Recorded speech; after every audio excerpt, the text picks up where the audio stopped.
da Palavra de Deus. É tempo de ouvir a palavra. A graça e a paz do Senhor Jesus. Quero aqui agradecer o Senhor pela oportunidade de estar mais uma vez podendo ministrar a palavra dele. Para nós é um privilégio. Quero aqui mandar um abraço. Esqueci de falar aqui no início da programação, início aqui do Altar 88.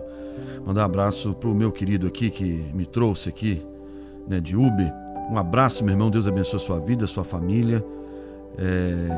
Sua esposa aí que está grávida. Mandar um abraço aqui. Cadê? Meu Deus do céu.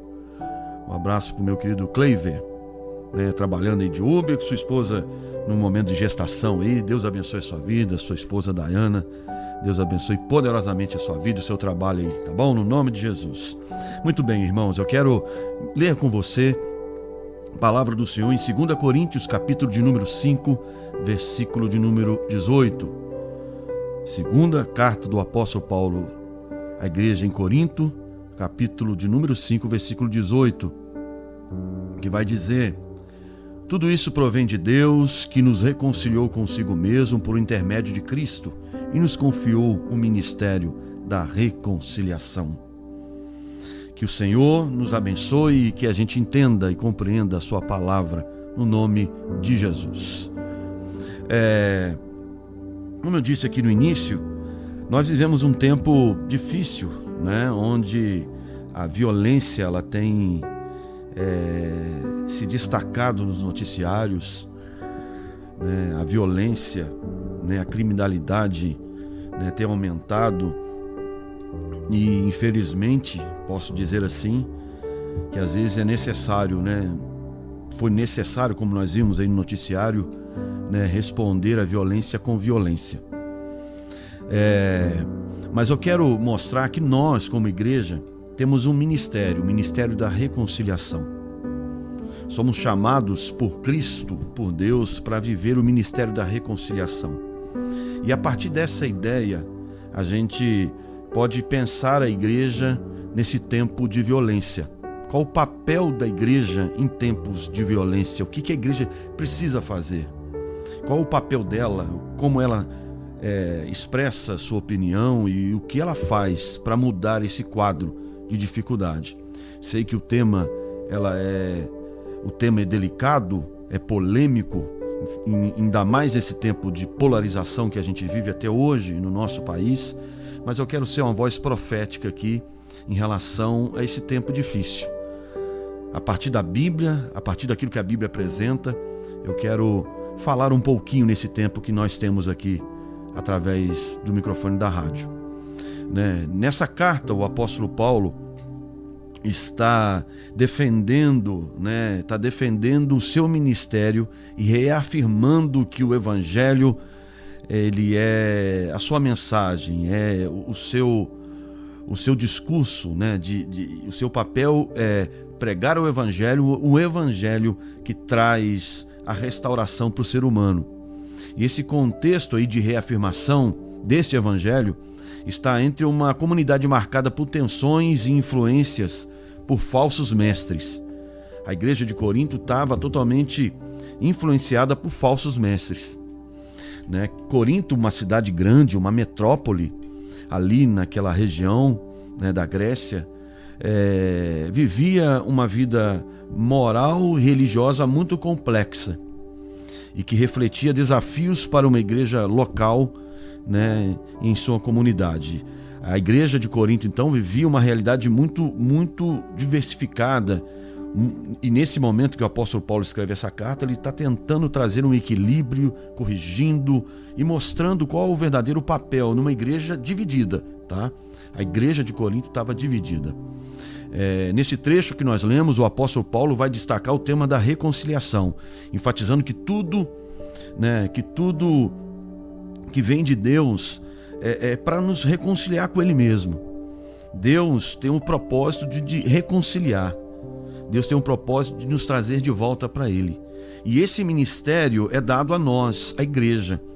Deus tem um propósito de reconciliar consigo todas as coisas, e foi isso que Ele fez em Cristo Jesus. E entregou este ministério para a igreja.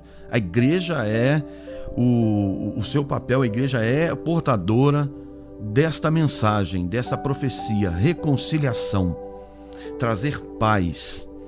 Então, quando Cristo levanta a igreja, ele levanta a igreja com esse papel. Essa reconciliação se refere então a uma restauração de relacionamento entre Deus e a humanidade. A humanidade que antes estava separada pelo pecado, agora por meio de Cristo, ela pode viver essa redenção e viver uma comunhão com Deus. Uma restauração, uma restauração do relacionamento entre Deus e a humanidade. Paulo vai destacar que, como embaixadores de Cristo, os seguidores de Cristo têm a missão de exortar os outros à reconciliação. E esta reconciliação precisa acontecer com Deus, e consequentemente com o ser humano. O texto então nos convida a entender que a nossa nova criação em Cristo traz uma vida transformada, com um chamado de sermos intermediários da paz e da reconciliação no mundo. Em fidelidade ao ministério de Deus, nós devemos então viver esta vocação. Qual a nossa vocação? Nossa vocação é ser alguém que vive a reconciliação. Somos instrumentos de reconciliação.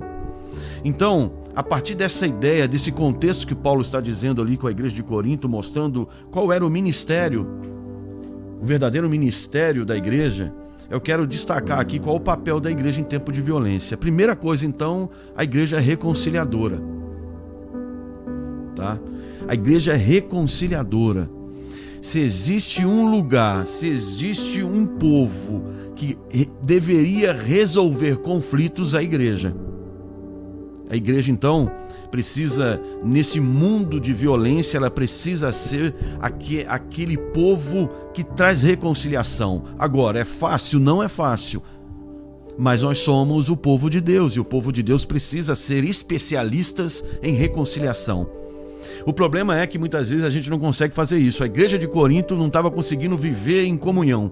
A igreja de Corinto estava dividida, estava totalmente fragmentada com ideias, com pensamentos diversos, mas Paulo enfatiza que ele era um apóstolo, e um apóstolo que estava levando o evangelho, um evangelho que produz reconciliação.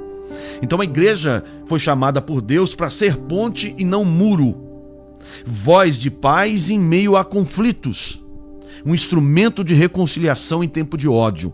A igreja, ela consegue e precisa viver como uma igreja reconciliadora. Quando a sociedade se divide entre bons e maus, entre culpados e inocentes, a igreja lembra que todos pecaram. E só há uma esperança para os pecadores: Jesus Cristo, nosso Redentor. A solução para o mundo é Jesus. O que faz o ser humano mudar a sua vida é Cristo Jesus. Então a igreja, nesse mundo dividido, nós somos pregadores e precisa lembrar o mundo, as pessoas, que todos pecaram e foram destituídos da glória do Senhor. E só em Cristo podemos então viver essa reconciliação. Somos pregadores simplesmente de Jesus.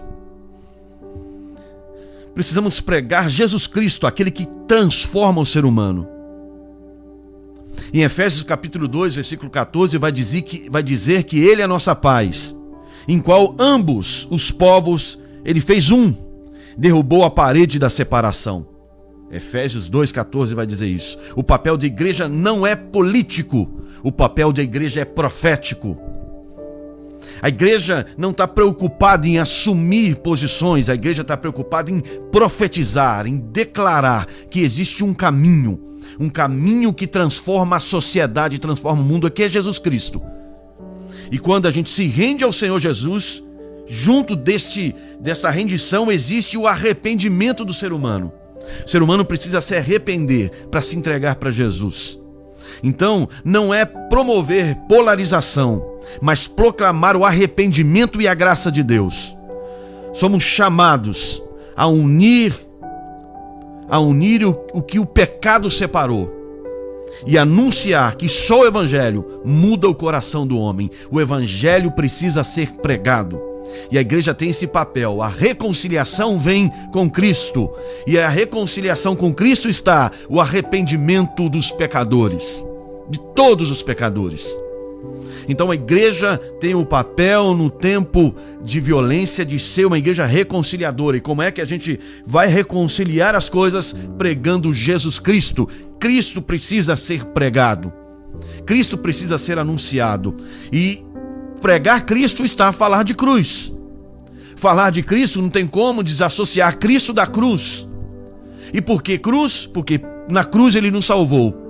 Na cruz ele levou sobre si os nossos pecados. Tinha que pagar o preço pelos pecadores. Quem são os pecadores? Nós, os seres humanos. E como é que nós, seres humanos, viveremos uma reconciliação? Nos arrependendo do nosso pecado e se lançando para Jesus. Então o papel primordial da igreja é ser uma igreja de reconciliação, pregando Jesus Cristo. O nosso papel não é político, como eu disse, o nosso papel é profético. O que é ser profético? Anunciar a verdade do Evangelho. E qual é a verdade do Evangelho? Cristo, o nosso Senhor, aquele que morreu na cruz do Calvário pelos pecadores. Essa mensagem ainda é a verdade que precisa inundar o mundo. Essa mensagem é o que vai transformar o mundo. Nada substitui Jesus. Nada substitui Jesus. Então, a primeira coisa que eu quero dizer, nesse tempo de violência, a gente precisa assumir nosso principal papel. Mas junto disso, irmãos, minhas irmãs, algumas coisas precisam ficar bem claras, bem evidente em relação ao papel da igreja nesse tempo de violência. Eu quero destacar aqui o primeiro ponto. O primeiro ponto é o primordial, partindo do que o texto de Coríntios fala, que nós somos do Ministério da Reconciliação. E nesse Ministério da Reconciliação, nós somos proféticos. Precisamos ser uma igreja profética. A igreja profética aponta o erro.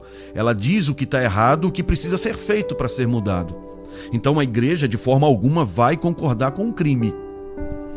Segundo um ponto que eu quero destacar aqui, a igreja nunca, com certeza, vai concordar com o crime. A igreja não é conivente com o mal, nem com a injustiça, e nem com a violência sob nenhum argumento. A igreja não é a favor do mal. A igreja não é a favor e não justifica, e nada justifica a violência sob nenhum argumento. O pecado, em qualquer forma, é destrutivo. O crime é um caminho de morte. E quem escolhe está afastado de Deus e ferindo a imagem divina no próximo. Embora reconheçamos que o sistema social muitas vezes é injusto, sabemos que nada justifica o assassinato, o tráfico, a corrupção. Quem vive praticando o mal precisa responder pelos seus atos diante da lei e diante de Deus. Então, nós entendemos que a igreja ela não vai concordar com o crime.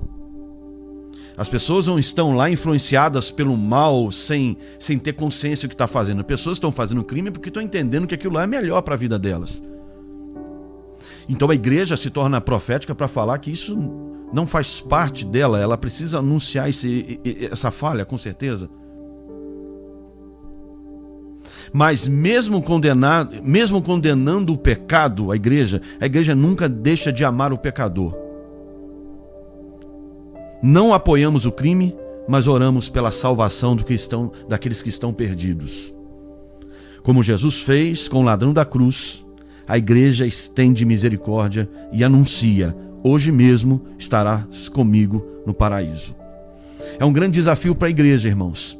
É um grande desafio para nós como igreja, esbarrar em criminosos, pessoas más, pessoas ruins, pessoas que matam as pessoas, tiram a vida do outro com uma frieza assustadora. Mas ainda que isso soe estranho, difícil para nós, a igreja não responde, a igreja não assume isso como principal papel para resolver o problema da violência. A gente resolve tudo na misericórdia e anuncia o amor de Deus para aqueles que se arrependem. Então, a igreja com certeza não concorda com o crime. Mas, mesmo ela condenando o pecado, ela nunca deixa de amar o pecador. Então, que a gente tenha consciência disso, do que a Bíblia diz. O Evangelho é pesado por causa disso, irmãos. Um terceiro ponto que eu quero destacar aqui é que a igreja não celebra a morte de ninguém. A igreja de Cristo não celebra a morte de ninguém, nem mesmo daqueles que escolhem o caminho do crime. Sabemos que muitos têm trilhado a vida de ilusão e destruição, enganados por promessas vazias de poder, de prazer, de dinheiro fácil. Esses caminhos não apenas ferem, a si mesmo. Esse caminho não apenas fere aquele que decide, fazer o mal, mas também destrói famílias, destrói comunidade e espalham dor. Muitos ainda tentam justificar os seus atos culpando o sistema. Mas a verdade é que toda escolha passa pela decisão pessoal e tem consequências diante de Deus. Então a igreja, mesmo sabendo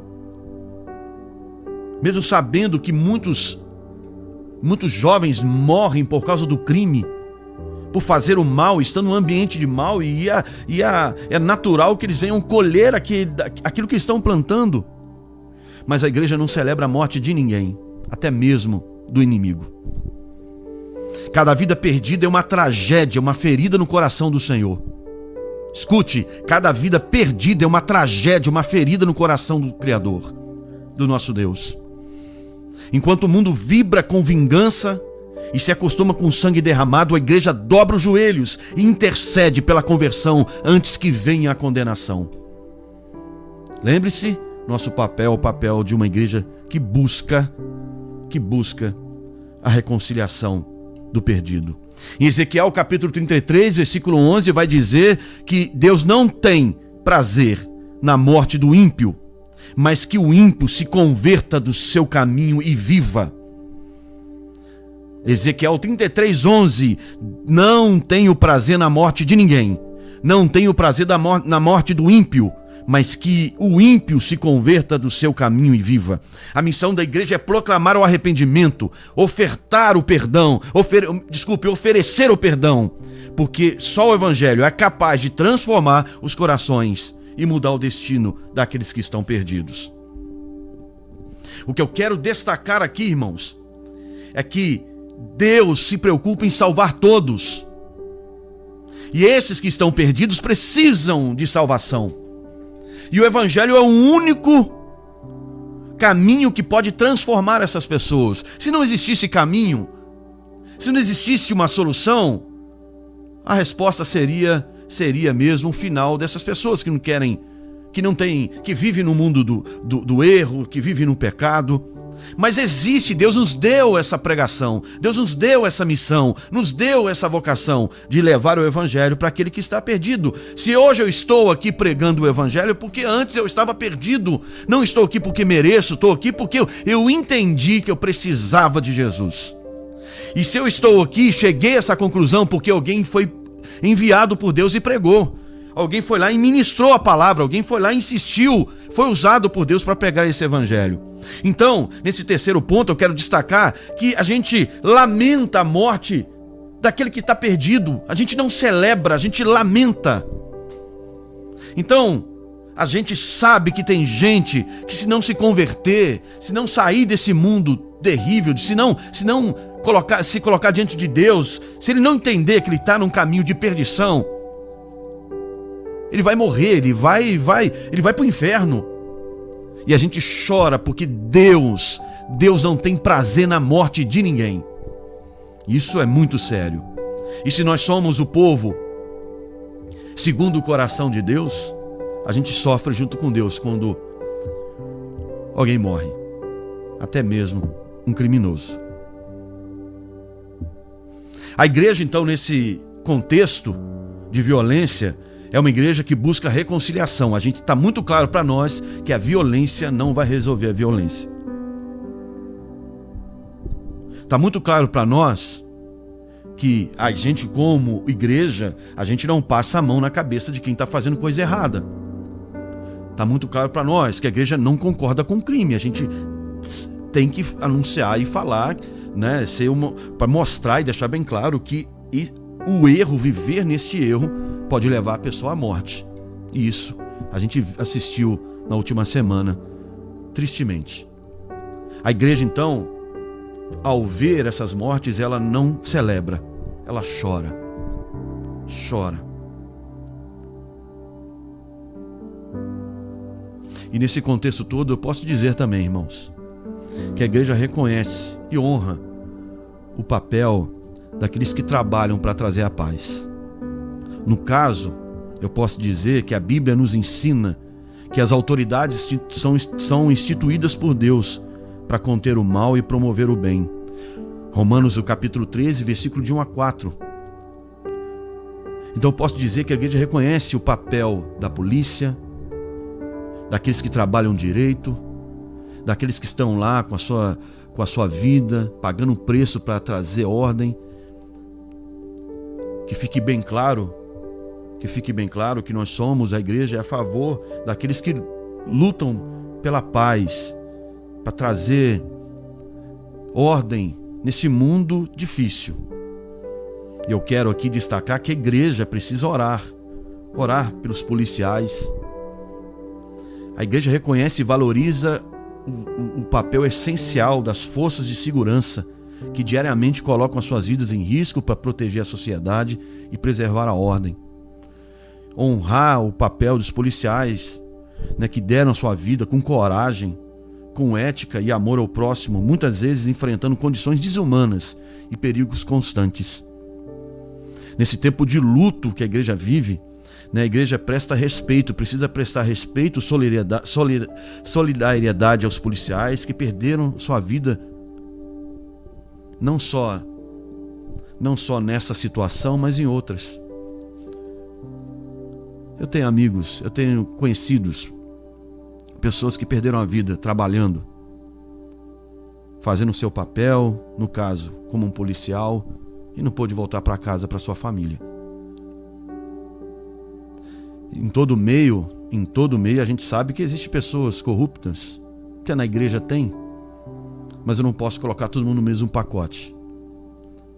Então eu quero aqui dizer que a igreja precisa orar pelos policiais que trabalham dignamente em favor da defesa da ordem, da nossa sociedade. Então a igreja precisa orar para os homens e mulheres que trabalham, orar pelas famílias enlutadas que perderam seus entes queridos, não só nessa mega operação que teve, mas em outras situações onde a pessoa estava ali trabalhando, fazendo o seu papel. Então que a gente, como igreja, esteja orando, colocando diante do Senhor não somente os policiais, mas o governo. Orar, irmãos. Às vezes tem entrado num debate tão grande e a gente tem orado pouco. A Bíblia fala pra gente orar, porque se tiver errado, Deus vai agir. Vamos orar. Vamos orar para que Deus consiga transformar, mudar, aperfeiçoar aquilo que precisa ser aperfeiçoado. A igreja então precisa orar, clamar e pedir ao Senhor que dê força para cada trabalhador, para cada homem, cada mulher que vive lá na linha de frente contra a violência. A igreja, irmãos, a igreja reconciliadora, então ela chora.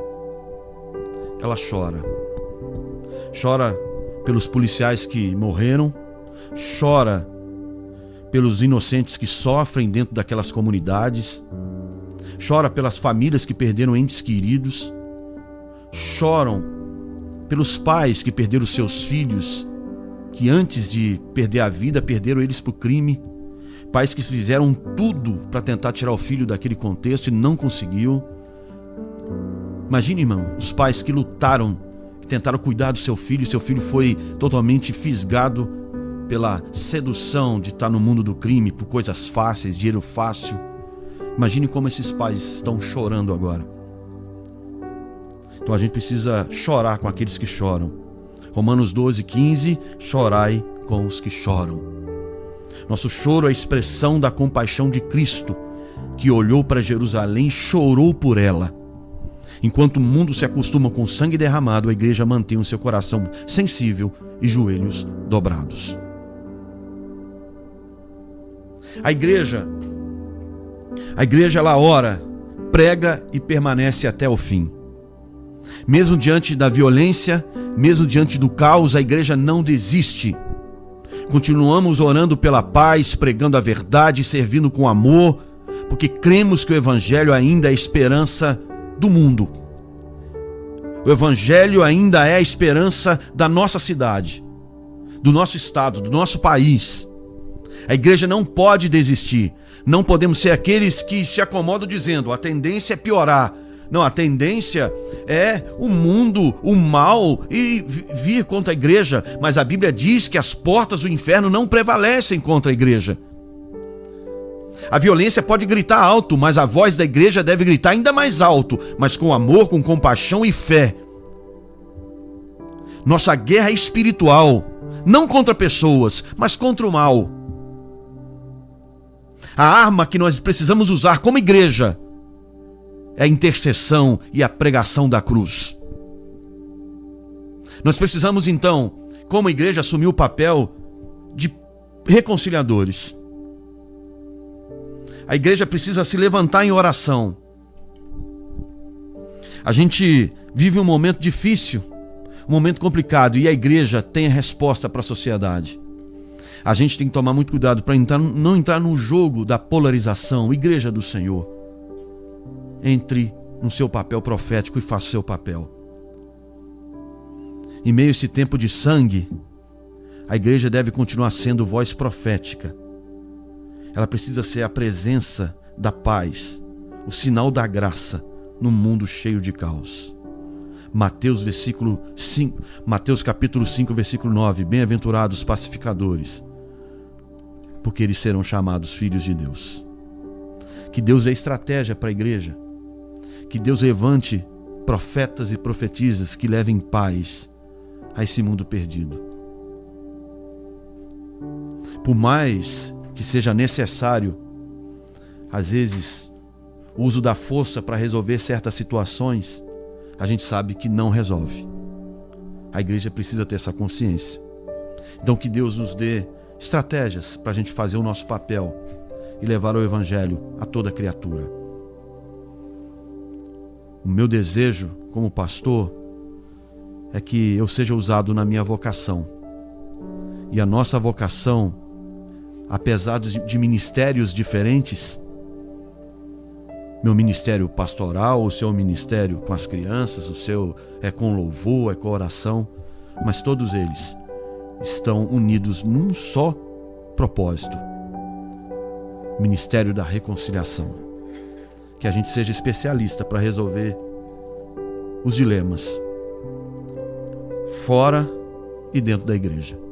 Que você, meu irmão, minha irmã, que está me ouvindo agora, seja alguém especialista na reconciliação. As coisas estão acontecendo, está um caos aí no seu trabalho, que Deus te use para levar paz. Que você não seja aquele que taca lenha na fogueira, aumenta o fogo dela, a situação fica pior. Que você consiga trazer paz dentro da sua casa, dentro da igreja, do seu trabalho, e que a gente como igreja consiga levar paz para a sociedade. E que Deus nos use e que a gente seja capaz de fazer o que Deus nos mandou fazer, pela graça e poder do seu Espírito. Que Deus